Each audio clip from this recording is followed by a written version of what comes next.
So today we're going over a quick intervention.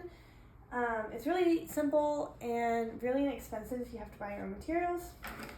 I got these rings off of Amazon. I don't remember how much they were, and I'm missing my blue ring right now. And then the only other thing this activity takes is some beads that kind of match the rings, and I have different colors mixed in too, and I'll explain why in a minute. And then for a variation, you can also use these little erasers that you can pop on top of pens. So what this intervention is I start by spreading out the rings, and you can do this in sitting or standing.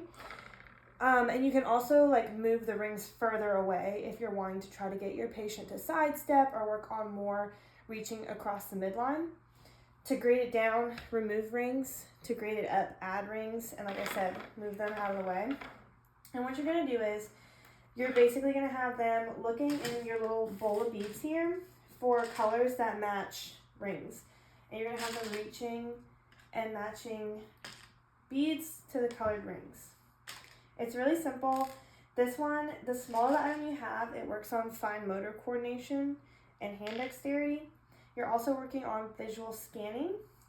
You can increase the difficulty and add a cognitive portion by adding steps. So if you have poppet beads, which we used in the inpatient rehab unit, or if you have some string, you can instruct the patient to say, string 3 beads together and then place in the matching color. So then they're having to find the right color, string those colors together, and then place them in the correct ring. So you have 3 steps, so you're doing 3-step sequencing. If your patient has difficulties with seeing, like if they have macular degeneration, you can increase the contrast by putting a black mat or sheet behind your rings, or I have a dark colored surface here.